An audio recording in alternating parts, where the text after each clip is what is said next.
نہیں سمجھ آ رہا نا، ہمیں بھی نہیں سمجھ آ رہا.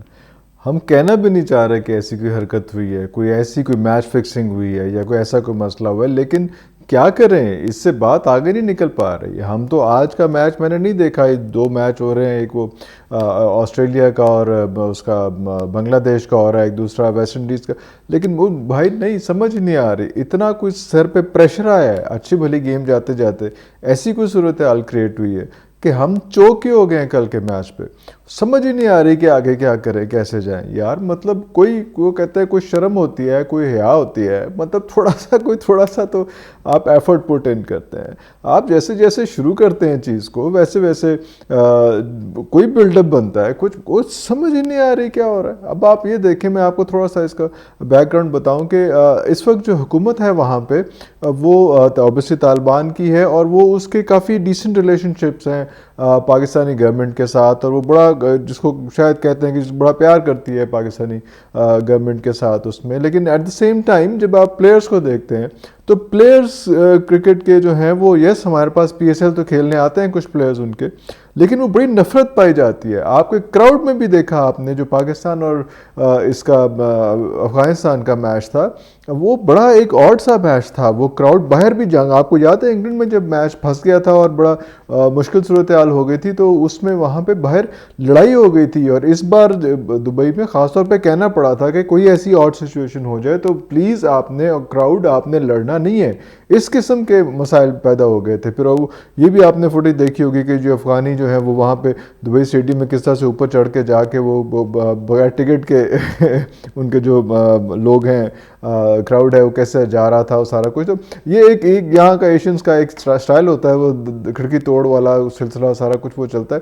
لیکن بڑا پھنس کے ہمارا میچ ہوتا ہے. افغانستان کے پلیئرز پتہ نہیں کیوں بہت نفرت کرتے ہیں، اور اس کی پتہ نہیں کیا وجوہات ہیں، کیونکہ ہمارے تو پلیئرز بڑا ساتھ لے کے چلتے ہیں. آپ کو یاد ہوگا جب عامر کی بھی اور نوین الحق کی لڑائی ہوئی تھی، کس کی لڑائی ہوئی تھی، تو وہ بھی ایک بڑا مشکل سی صورتحال ہو گئی تھی کہ یار ایسی کون سی بات ہوگی، اتنے غصے کی اتنے لڑائی میں کیوں افغانستان کے ساتھ آپ نے آنا ہے. اور آپ نے جب دیکھا کہ افغانستان جب پاکستان سے میچ ہارا ہے تو کتنے ڈپریس تھے، کتنے ڈی مورلائز تھے، کتنے رو رہے تھے، کتنے پریشان تھے.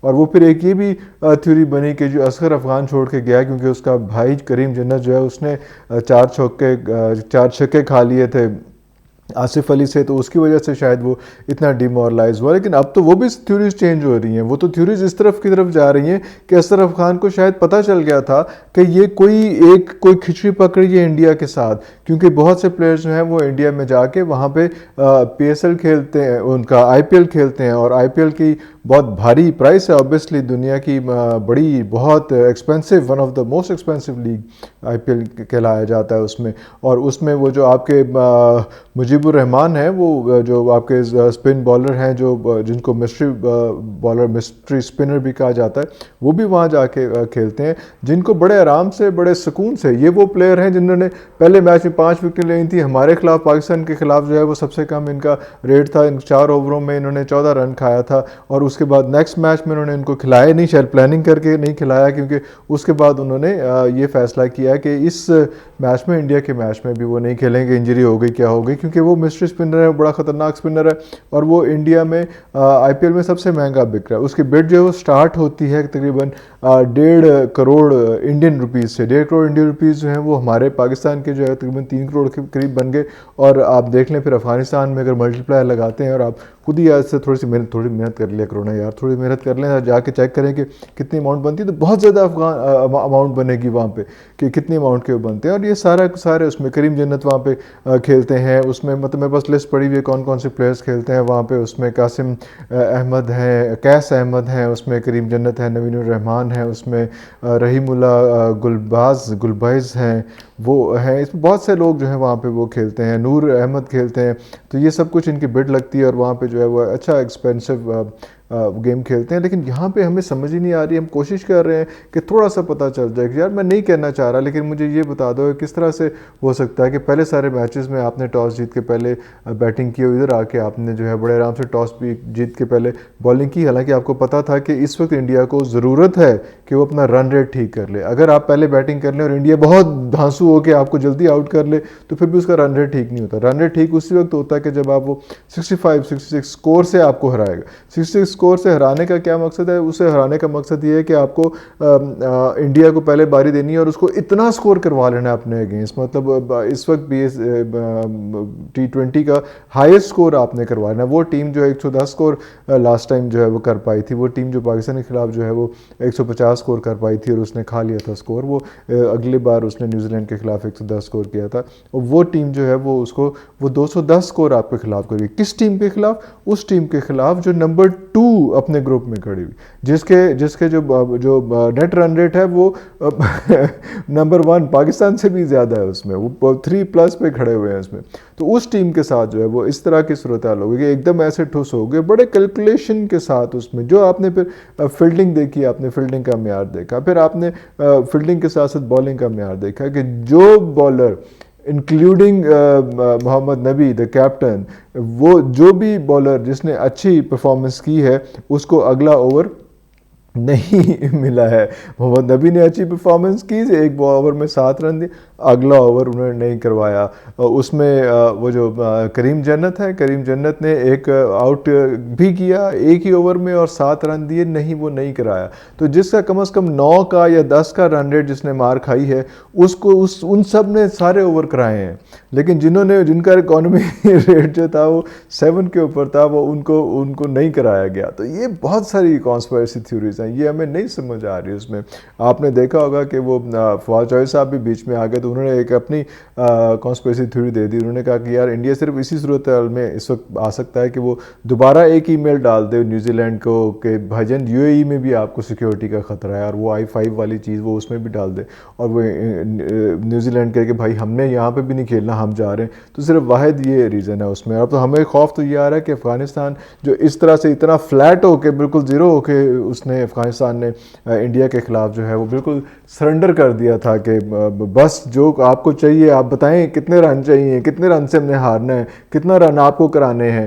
اب وہ بیٹرز کو دیکھا آپ نے, وہ فواد چوہدری کی بات بیچ میں رہے گی, بیٹرز کو آپ نے دیکھا ہے انڈیا کے, وہ ہر بندے کے 150 سے رن ریٹ زیادہ ہے اس میں, کسی کا تو 230 تک کا رن ریٹ ہے. مطلب کیسے آپ نے ان کو کتنے آرام سے سپورٹ کی, کتنے آرام سے آپ نے اس کو نیٹ پریکٹس کرائی, بالرز کو بھی اور بیٹرز کو بھی. فواد چوہدری کی بات کرتا تو اس نے اچھا لکھا ہے کہ یار اگر وہ جس سے میں پہلے بات بتائی کہ بھائی اگر اس قسم کی کوئی صورتحال ہے تو ضروری ہے کہ نیوزی لینڈ کو انڈیا دوبارہ جیسا پاکستان کے خلاف ایک ای میل ڈالی تھی اس کے UAE کے خلاف ڈال دے کہ جناب ہمارا جو ہے کوئی حال نہیں ہے, یہاں پہ جو ہے کوئی سیکیورٹی کے مسائل سخت چل رہے ہیں کہ تو ہمیں جو ہے ایویکیویٹ کرنا چاہیے کیونکہ یہاں پہ سیکیورٹی جو ہے وہ بالکل اپ ٹو دا مارک نہیں ہے. ادروائز یہ اب پہلے ہمارا مسئلہ یہ آ رہا تھا کہ پاکستان اور انڈیا کا میچ بہت کروشل تھا. اس کے بعد جب صورتحال بدلتی گئی تو افغانستان کیونکہ ٹاپ آف دا ٹرینڈ چل رہا تھا, گروپ 1 میں بھی گروپ 2 میں بھی اس کا ذکر ہو رہا تھا کہ یار افغانستان جو ہے وہ آ رہا ہے گروپ 2 میں سے سیکنڈ پوزیشن پہ افغانستان آ رہا ہے, تو اس کا کیا بندوبست کرنا. لوگ حیران تھے, لوگ پریشان تھے, اور کس طرح سے ایک دم انہوں نے اپنا کریکٹر کمپرومائز کیا, کس طرح سے انہوں نے اپنی سپورٹس اپنی گیم کمپرومائز کی. پلیز مجھے اس بارے میں کہنے دیں. ہم بہت کوشش کر رہے ہیں, سب پلیئرز لگے ہوئے ہیں, سب لوگ کہہ رہے ہیں کہ یہ ایسی بات نہیں کرنی چاہیے اس میں, لیکن کیا کریں اور کیا بات کریں. ہمیں ثابت کر دیں کہ ایسی بات ہم نہ کریں تو ہم ایسی بات نہیں کرتے. لیکن اس وقت ایسی کوئی پریشان کن صورتحال ہے کہ ہم لوگ نہیں اس بخار سے باہر نکل رہے کہ یار یہ انہوں نے افغانستان کی ٹیم نے اور انڈیا نے مل کے جو ایک آپس میں پیچ اپ کیا ہے, اتنی بری صورتحال کر دی ہے کہ وہ بات ہی آگے نہیں نکل رہی, اور ہم بہت شرمندہ ہیں. اور ابھی ہم دیکھ رہے ہیں کہ ہمیں تو ڈر لگ رہا ہے کہ افغانستان جو ہے اب وہ بالکل ٹھیک طرح دوبارہ ایک دم اپنے بوٹس میں واپس آئیں گے اور وہ نیوزی لینڈ کو ٹف ٹائم دیں گے, کیونکہ افغانستان اگر نیوزی لینڈ کو ہراتا ہے تو یہ بھی ضروری ہے, یہ بھی اسکرپٹ کا حصہ ہے کہ افغانستان نیوزی لینڈ کو ہرائے گا ہی تو پھر اس کے بعد وہ ورلڈ کپ میں انڈیا افغانستان نہیں, نیوزی لینڈ بھی نہیں, انڈیا جو ہے وہ ورلڈ کپ کے سیمی فائنل کے لیے کوالیفائی کر لے گا اس میں. اور یہ بہت سی تھیوریز ہیں اس میں ICC کا اپنا بھی کنٹریبیوشن شاید ہوگا. اس میں بہت بڑی فرینچائزز جو ہیں جنہوں نے بہت بڑا پیسہ لگایا ہوا ہے, جو براڈ کاسٹرز ہیں, وہ اگر انڈیا سیمی فائنل میں نہیں آتا تو براڈ کاسٹر کا بزنس جو ہے وہ 80% ڈاؤن چلا جاتا ہے. تو یہ بہت ساری فلاسفیز ہیں, بہت ساری تھیوریز ہیں جن کو جوڑ کے بنا کے ہم نے دیکھنا ہے کہ آگے کیا ہوگا, اور ہمیں کچھ سمجھ نہیں آ رہی. ابھی بھی ہم یہ نہیں کہنا چاہ رہے کہ یار افغانستان نے جو ہے کمپرومائز کیا ہے. ابھی بھی ہم یہ نہیں کہنا چاہ رہے کہ کوئی ایسی 2 نمبری ہوئی ہے اس ورلڈ کا. اس pure decent sober form of sports کے ساتھ کوئی ایسی کسی نے ایسی حرکت کی ہے. لیکن ہمیں سمجھ نہیں آ رہی کہ یہ ہوا کیا ہے ہمارے ساتھ. آپ کو کسی کو سمجھ آیا تو ذرا کمنٹ سیکشن میں ضرور لکھیے گا کہ ہوا کہ یہ